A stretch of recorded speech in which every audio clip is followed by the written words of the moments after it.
Hi everybody, it's Brian here. Welcome back to my channel. I hope you're all doing well. So recently I received a request from one of my followers on this channel who basically asked if I could create a white design on black background, and I thought, given the fact that it's not too long before the Christmas holidays will be upon us and that we should also be thinking about actually getting our Christmas designs up on our respective platforms that we sell to, I would create a mostly white design, Christmas themed, that will go up on a black background, and share some tips and tricks about how I go about doing it, the resources I use, and effectively how easy it is to do on software packages like Photoshop, Photopea, and indeed on any other software package that you use to create your own designs. So with that said, let's get on with today's episode.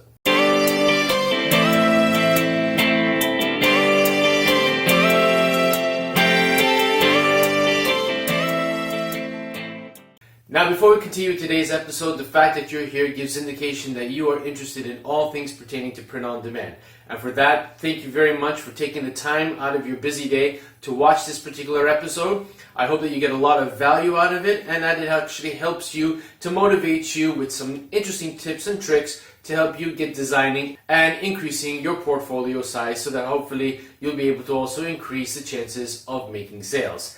Now, if you're new to this channel, welcome. Please do consider hitting the subscribe button. Don't forget to click the bell notification icon so that you'll be informed each and every time that I upload a new episode to this channel. I upload episodes every Wednesday and Saturday, and the goal of this channel is to help you take your print-on-demand business to newer heights and hopefully gain more potential sales. So let's now hop over to my computer and get started with today's mainly white on black background design episode. Okay, so welcome to my computer, everybody, and as you can see here on my screen, I have a copy of what the final product is going to look like that we're going to be creating today. As you can see here, we've got a heavily dominated text filled with white color, with a few accented colors, and obviously on a black background. Now, don't worry about the black background. We will be removing it towards the tail end of the creation of the design so that when we upload it onto platforms like Redbubble, TeePublic, and what have you, the color of the shirt that a customer will choose is what will obviously fill in the background color, which in this case would be black. So before we proceed, I just want to show you the resources that we're going to be using today.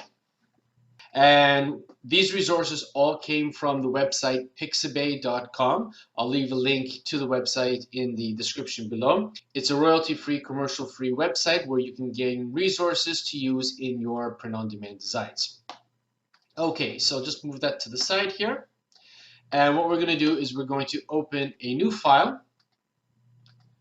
Okay, and what we're going to do is we're going to choose the dimensions of 4500 by 5400 pixels, which, as many of you know, are the dimensions for Merch by Amazon. So if I wanted to upload this design on my Merch by Amazon account, I could do so as well without any worry about not being able to fit the dimensions that that particular platform requires. So we're going to create. Okay, now what I did was I opened up this canvas with a white background. So in order to be able to see what I'm going to do, I want to change the color of the background to something besides white and black. And it'll become very evident as to why I'm going to be doing this later on in this episode. So I'm just going to click on the color picker here, and I'm just going to choose a basic red. And then we're going to choose the bucket tool, and we're going to fill the whole canvas with red. Now, the next thing I want to do is I want to create my guides so that I can ensure that my design is going to be centered where appropriate and is obviously going to be balanced. Now, in order to do that, I just click on View. I mouse my way down to New Guide, and we're going to start with the horizontal, and the center point on the horizontal axis is 2700, so 2700. Hit OK. And then I'm going to do the same thing for my vertical guide, so View, New Guide. This time I'm going to choose vertical, and the center point on the vertical axis is 2250, which is obviously half of 4500 pixels. Okay, so now what we're going to do is we're going to start bringing in our resources. So I'm just going to bring my file explorer here, and the first thing I want to bring over is my snowman. We're going to be doing a Christmas themed design, as you saw at the beginning of this episode. So I'm just going to click and I'm going to drag it onto Photoshop. As you can see, it's quite large over here, but don't worry.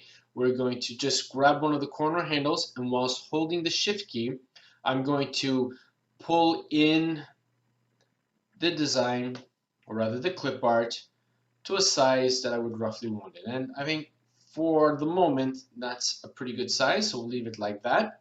I'm going to hit enter. Now, as you notice, I dragged it to the center, and I know I'm dead center because I've got the top center point and the right and left center points basically hovering over my guides. So I'm going to hit enter to accept. And now what I'm going to do is I'm just going to hide that. And if you'll notice over here, on the icon, on the thumbnail icon here, there's like a little grayish box over here. And that's to indicate that the clip art is a smart object, which is going to allow me to resize my clip art to any dimensions that I want. And I'm not going to lose the design integrity or the clip art integrity. So I'm going to just turn it off right now for the moment. Okay, and what I'm going to do is I'm going to bring in my File Explorer window, and I'm going to bring in this particular resource here. So I'm just going to drag it on. As you can see here, we have a snowman over here. We've got the white background, but for this purpose, I'm not interested in this particular style of snowman, but I do want the snow, and I want the snowy background at the bottom, basically the snow that's covering the ground. So I'm just going to hit Control and minus on my keyboard so that I can reduce my canvas. And whilst grabbing the bottom left hand corner, and I'm going to hold the shift key on the keyboard, I'm just going to open so that I can actually basically bring the snowman out of view. So I'm just going to fill in the canvas with the design, the bluish sky background, the snow falling, and obviously the snow covered ground. I'm going to hit enter to accept. And now what I'm going to do is grabbing the move tool, I'm going to drag the design all the way to the top, because what I want to do here is I want to fill this area here with the snow. Obviously, you might ask, well, how are you going to do that? Well, I'm going to hit enter to accept. And now what I'm going to do is I'm going to grab the marquee tool. Now zooming in by holding the shift key and hitting the plus key, I'm going to basically drag out a very thin rectangle, just incorporating the white that I'm seeing on the ground. Okay. Now, once I have those marching ants appearing on the screen, on the keyboard, I'm going to hit the following keys, Control and J. And what that is going to do is that it's going to create a new layer with the selection that I've selected on the snow, which is on the ground. So Control J. And as you can see here in the layers palette, I've got, so if I had to turn off the main picture here, we're going to see that we've got this white rectangle down over here below. So I'm going to turn it back on, making sure that that white rectangle layer is selected. I'm going to hit Control T on the keyboard so that I can transform that. And all I'm going to do is I'm going to grab the bottom middle handle and I'm just going to drag it all the way down. And this is going to give me the impression that I've got a lot of snowy covered ground here. So I'm just going to clear that over there, as you can see. Now, what I want to do is I want to join the two layers together, because now what I want to do is I want to extrapolate the white, the snow on the ground and the snowflakes falling from the sky. But because of the fact that the main picture is a smart object and the rectangle on top isn't, I need to make sure that both of them are rasterized first before I can merge them together. So going on to the layer of the Christmas picture, I'm going to right click on it and I'm going to choose rasterize layer. As you can see over here, rasterize layer. All right, and as you can see, that little gray box has disappeared in the thumbnail icon. Now, clicking on layer 1, which is effectively the stretched out white rectangle, I'm going to hit Control E on the keyboard, and that's going to merge the top layer into the next layer beneath it. And now we have the entire picture merged together. So now what I want is I want to extrapolate the snow-covered ground and the snowflakes from the blue background, because I don't want the blue sky in the background on my design. So to do that, I'm just going to hit select. I'm going to click on select and I'm going to choose color range. So after I've chosen color range, then I'm going to take the eyedrop picker and I'm just going to click on the white. Now, as you can see in the color range, it has done a very good job of selecting all of the snowflakes and the snow-covered ground. But as you can see here in the top, it's also selecting any of the white which is mixed with the blue. And I don't want that. So in order to get rid of that, we're going to take the fuzziness slider and I'm going to start dragging it to the left until you notice that this area over here is going to turn into a solid black color. So we're just dragging it to the left, and as you can see now, we've got the whole majority of the sky color, which is black, and the only thing which is now selected are the snowflakes and the snow-covered ground. So I'm happy with that, so I'm going to hit OK. And as you can see here, you've got the marching ants on the snow-covered ground, and if I had to zoom in, you'll have all of these marching ants around what effectively are the snowflakes. So I'm going to zoom back out. Now, I could erase the sky and whatnot, but that would just be very time consuming. So instead what I'm going to do is I'm going to take that selection and I'm going to create it into a new layer. And as I had done previously with the white rectangle, I'm just going to hit Control J on the keyboard. So Control J. And now Photoshop has created a new layer with just the snow-covered ground and the snowflakes. So if I had to turn off the colored background here, I'm going to turn that off. Now we have the snowflakes and the ground, and the red background, which I used originally, is now shining through. Don't worry, we're going to get rid of the red background momentarily. Okay, now what I want to do is I want to bring back the snowman. I want to resize to make it a bit more proportionate. So I'm going to turn on the snowman.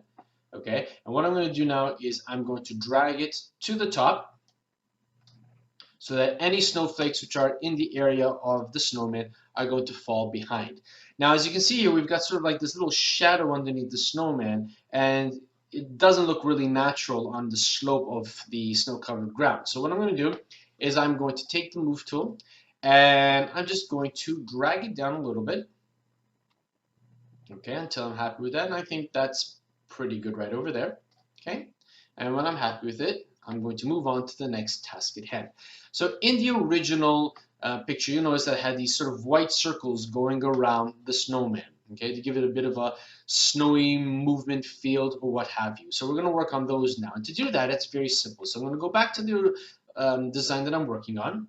And obviously, I don't want it to be on top of the snowman, so I'm going to click on the layer below, which if I rename it, we'll call that snowflakes. Okay. Now, I'm going to select the ellipse tool. Okay. And what I'm going to do is I'm going to hold the Shift key on the keyboard and I'm going to drag open a circle. Now, it doesn't matter what size you open it, we can always transform it after. So let's say we're going to open it to that. Now, as you can see here, the fill is set to white and the stroke is set to white too as well. I don't want it with this fill. So what I'm going to do is I'm going to click on fill and I'm going to toggle the fill off. And then I'm going to click on the stroke and I'm going to make sure that the stroke is toggled onto white. And I want to increase the thickness of the stroke too as well. So we're going to take that up to about, let's say about 34.7. Okay. Now, grabbing the move tool, I'm going to move the circle. So what I'm going to do now is I'm going to make sure that the top middle handle is hovering over the vertical guide. Okay, doesn't matter. I'm not too worried about the ones on the sides here because I'm going to be expanding and duplicating this circle to give sort of like a different wispish type movement around the snowman. So I'm gonna leave that one as is, and then what I'm gonna do is I'm going to duplicate it. And again, to duplicate this particular layer, I'm just gonna hit Control J on the keyboard, and now I've got a second layer which is hovering directly on top. Now, what I want to do is I want to increase the vertical axis of the circle to make it a little bit more oblong. So what I'm going to do is I'm going to hit Control T on the keyboard, and in the parameters up over here, I'm going to choose the H for height, and what I'm going to do is I'm going to double click and I'm going to increase it to 110%. So 110. Okay, and as you can see here, the new circle has become more of an oval, and you can tell that at the top over here because it's no longer hovering above the original layer. So I'm happy with that, so I'm going to hit enter to accept. Then I'm going to go back to the original circle. I'm going to duplicate that again, and this time what I'm going to do is I'm going to expand it from the width as opposed to the height. So I'm going to hit Control T on the keyboard, and this time I'm going to affect the width. So I'm going to change the width to 110. Okay, and what I can do in this particular case is I can select the ellipse tool again, and this time the stroke I'm going to bring it down a little bit. Let's just bring it down to about 23, just to give a little bit of movement. Not every single stroke line in the circle has to be the same width. Okay, so once I'm happy with that, all right, now let's take a look and see how things are coming. So I'm going to hit Control H on the keyboard to get rid of, or rather to hide my guides. So Control H. Okay, it's looking pretty good at the moment. And what I need to do now is I need to create another ellipse from the original, increase it in size so that I can use that as my guide for the text that I'm going to put on this design. So we're going to click on the original ellipse. Control J on the keyboard to duplicate that one. And now what I'm going to do is I'm going to hit Control T on the keyboard again, and I'm going to increase both the width and the height to 115%. So 115, hit Tab, 115.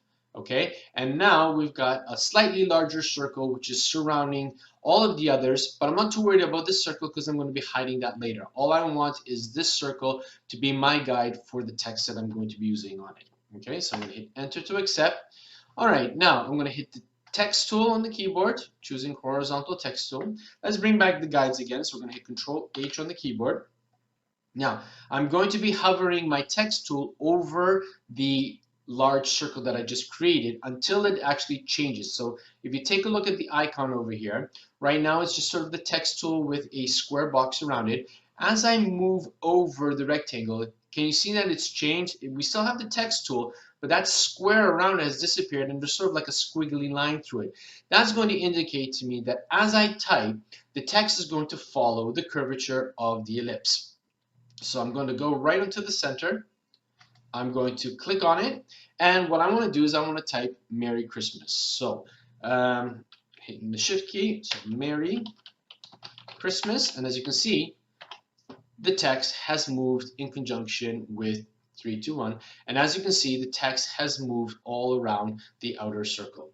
Just for you to know in terms of the font that I was using, in this particular one, it's called Streetwear, and you can obviously find this font for free online too. It's a commercial free font too as well. And as you see now, we have the word Merry Christmas on the design. So now what I want to do is I want to hide that large circle because we don't need it. So I'm just going to turn it off. And again, I'm going to hide the guides just to see how things are going. Okay, and it's coming really good. I'm really happy with the way it's coming. I might want to clean up some of the snowflakes around the word Merry Christmas. That's fine. We can do that a little bit later on. Now, the next thing that I want to do is I want to give it a little bit of depth. So I want to get some houses to put into the distant background. Okay, so I'm going to bring up our resources from our folder here. In this particular case, we're going to click and we're going to drag the houses onto the design. Okay, now let's put it in its place. We want to make sure that it is behind all of the ellipses, but just in front of the snowflakes.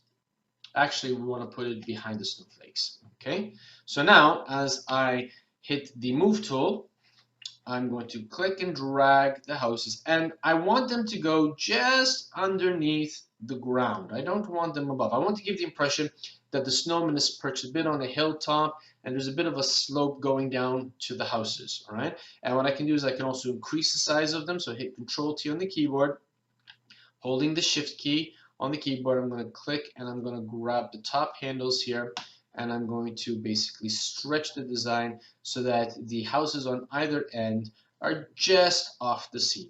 Okay, and when I'm happy with that, I'm going to hit obviously Enter. So now what is happening here is we have a little bit more depth of field into the design. Okay, so since at the beginning of this episode I said that this was going to be a predominantly white dominated type of text, I want to pull back the color from the houses. Okay, so what I'm going to do is I'm going to create a hue saturation layer on top of it. So I'm going to hit on that icon here. I'm going to click hue saturation. Now before I do any modifications to it, I want to hover my mouse just above the two layers, and whilst holding the Alt key on the keyboard, I'm going to toggle this layer mask just to affect the houses layer. Okay, so as you can see here, as I hover, because of the fact I'm holding the Alt key, that icon, my mouse has changed now. We now have sort of like a white square with a down black arrow. That's going to give me indication that once I click the left mouse button, Photoshop is going to attach this hue saturation layer to the house layer, and any effects that I do is only going to affect that layer on its own. So I'm going to click on that. Now I'm going to double click on the hue saturation layer, and obviously we have the properties window open, and what I'm going to do is I'm going to grab the saturation and I'm going to start pulling back the colors from the houses. And as you can see, if you take a look at the houses, as I pull it back, they're becoming closer and closer to gray. And then what I'm going to do is I'm going to grab the lightness, and I'm just going to increase the lightness so that obviously I'm giving more brightness to the houses. Okay, and then what I'm going to do is I'm going to create another layer mask. This time it's going to be a levels layer. And again, I'm going to hold the Alt key on the keyboard. I'm going to hover over so that it will affect only the housing section. And I'm going to grab the blacks and I'm going to bring them and I'm going to darken them up a little bit. Okay, and the reason why I'm going to do that because it's going to obviously give a little bit more depth to it. And when I go to remove the black towards the tail end of this design, it's going to come out even nicer when we intermix the color of the t-shirts. Hopefully, in this case, the customer orders black to really make it stand out. Okay, so I'm pretty happy with that. Just going to increase the whites a little bit more through the layer and the midtones as well. Yeah, you just need to play around with it and eyeball it a little bit until you're happy with it. Okay, and I'm going to go back to the hue saturation layer to continue. We can do so as well. I think I'm going to do is I'm going to knock out all of the colors. I'm just going to get rid of it. Let's make it sort of like a black and white housing layer over there. So that's actually pretty good. I'm pretty happy with that. Okay, so the next thing that I want to do is I want to create sort of a moon off in the distance in the sky with Santa on his sleigh being pulled by the reindeers crossing across the moon. And to do that, what I'm going to do is I want to click on the very top layer. Let's reduce this. And we're going to create a new layer on top. And again, we're going to go back to our ellipse tool. So making sure on our ellipse tool and making sure that the fill is set to white. What I'm going to do is I'm going to click and drag anywhere and I'm going to hold the shift key so that the circle will open up proportion. And I'm just going to open up a nice white circle and choosing the move tool, I'm going to take the circle and I'm going to place it in the top right hand corner. And here's where you want to use your cursor keys to make those small minute pixel by pixel refinements in terms of placement. Okay, I'm pretty happy with that. All right, now let's bring back our File Explorer page and get the resource that we use for the Santa Claus and on the sleigh, which is this one. And as you can see here, if I had to enlarge it, we've got this tree and snow covered. We're going to get rid of those. You don't need to worry about that. So what we're going to do is we're just going to click, drag it into Photoshop. And again, it's still quite large. Quite happy that it's black because now as I resize, I'm going to be able to put all of this over the moon. So we're going to grab the bottom left handle. We're going to hold the shift key to make sure everything remains proportionate, and we're going to drag upwards. And when we think that the sleigh and the reindeer is going to fit in front of the moon, we can just let go. We're going to click and we're going to drag it over to the moon. Now, I'm not too worried about the fact that the first reindeer is going out of it. Again, we want to try and entice a little bit of movement into the design. We don't want to make sure that all of it, is just very, very static. Okay, I'm very happy with that, so I'm going to accept that. And now what I'm going to do is I want to erase all of this stuff. This is what I don't need. Now, again, this particular layer, when I dragged it onto Photoshop, it was dragged in and configured it as a smart object. So I'm going to right-click on it. I'm going to rasterize the layer. And then I'm going to select the eraser tool, which is E on the keyboard. And then using the left and right bracket key, I can increase the size of the eraser. And I'm just going to start erasing what I don't need from that particular design. Once I'm happy with it, I can just stop. Okay. So we are nearly complete. As you can see, this was the original design that I had created prior to the start of this episode. And here's the design that we were working together. Whenever you create a design and try to duplicate it, it's not always going to be exact. Obviously, each time you work on a design, it's going to be slightly different. And you might be thinking of something to tweak, in the second or third incarnation of the particular design. And that's okay. That's the beauty of creating designs.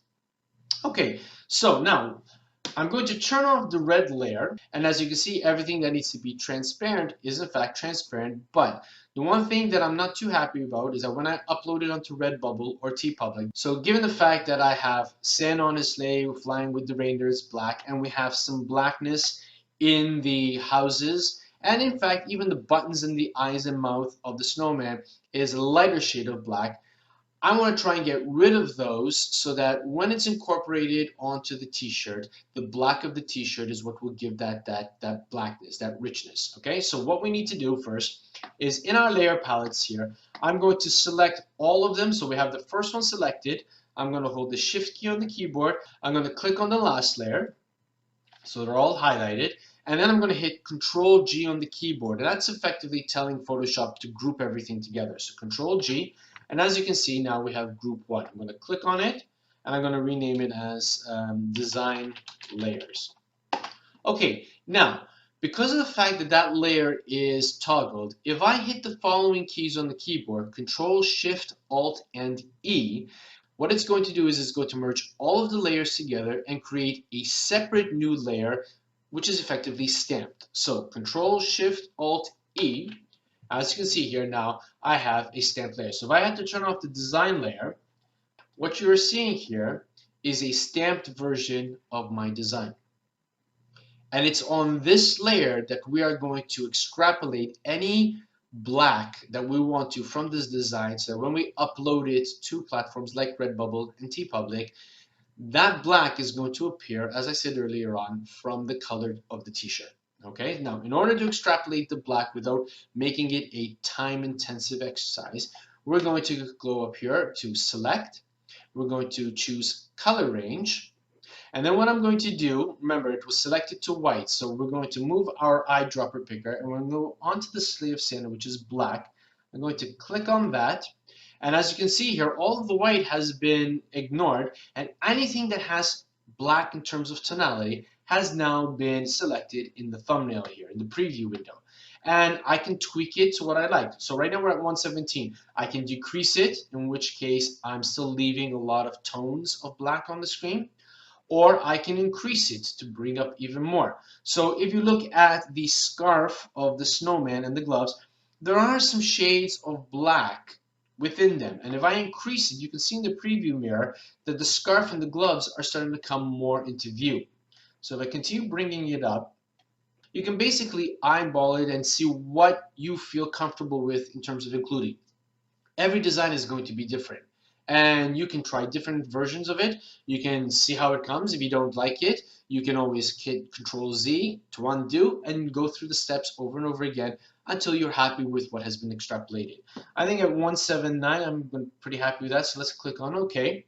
And as you can see here, now we've got the marching ants on anything that Photoshop has deemed to be included in the selection according to the numbers that I gave to Photoshop. Okay, so now what I'm going to do is I'm going to hit delete on the keyboard, and now effectively anything and everything that was black according to the numbers that I gave it through the color picker has been deleted. Now if I had to turn on the red background again, you're going to see, let's hit Control D on the keyboard, you're going to see that anything was black now is showing red.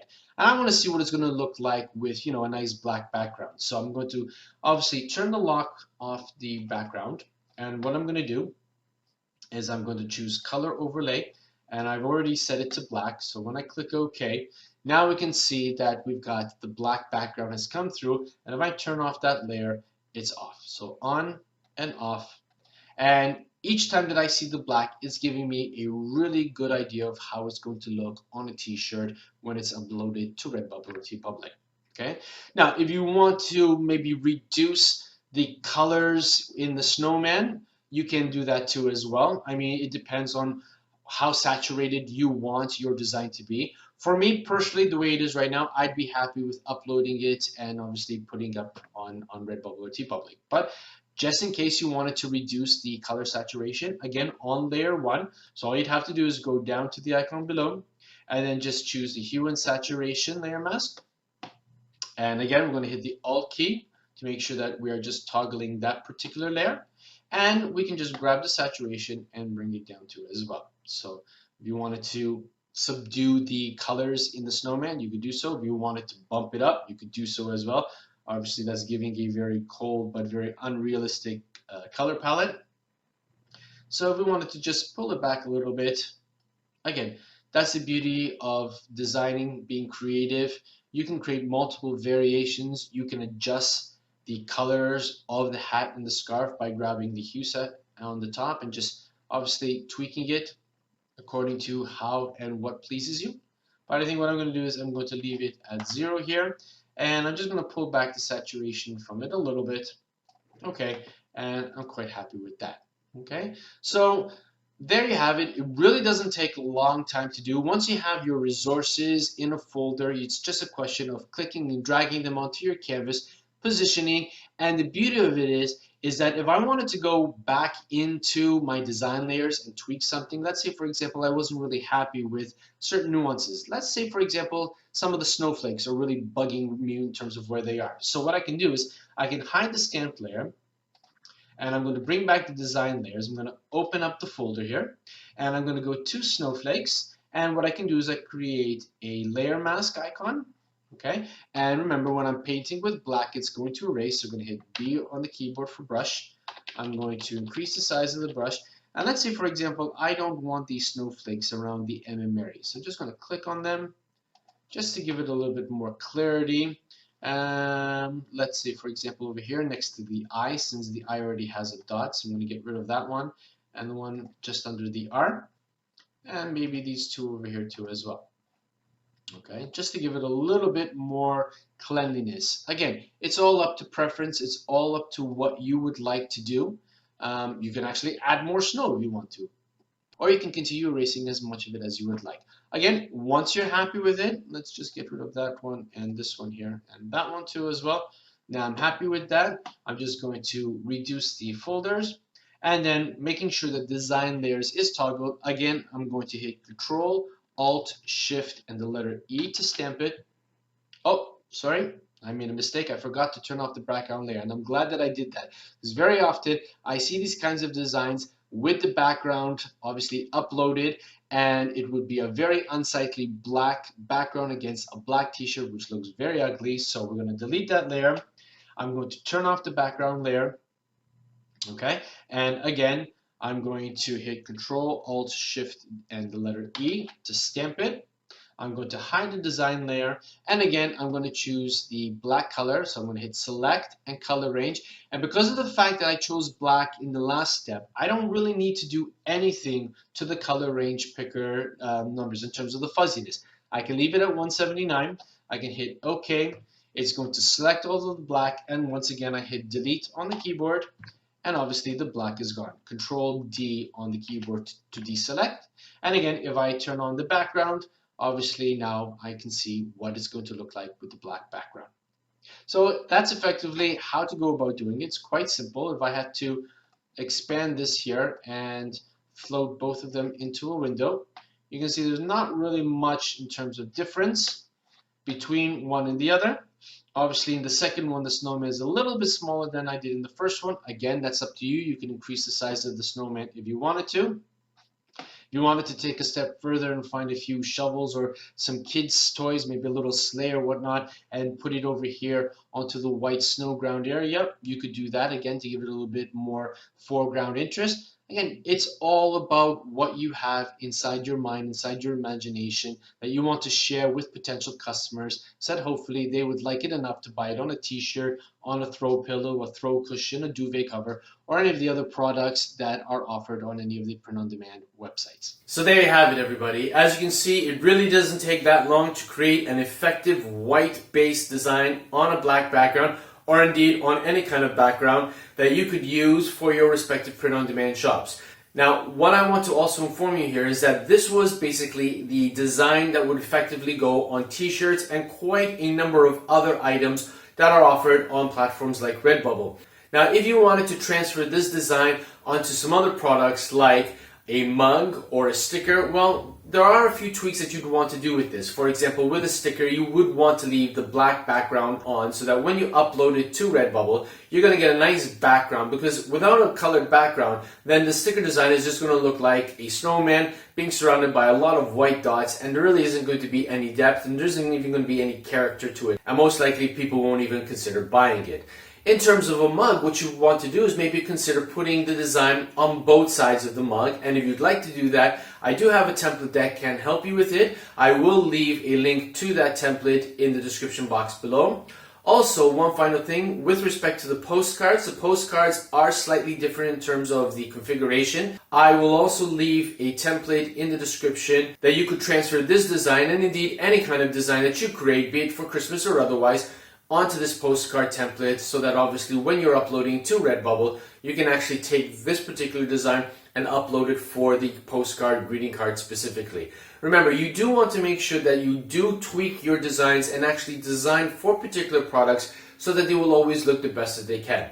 Half the time it's all about trust. And if people can trust in what you're doing, and they gain that by seeing how professional your uploads are in terms of how you place your designs, the lengths that you go through to make sure that that design looks the best it can possibly look, they will be more likely to click on any of the products and add them to the cart and make the purchase. So I hope you found this episode to be of value today. I hope you've learned something, but for today, that's all I've got. And as always, be well, be safe, be creative. Bye for now.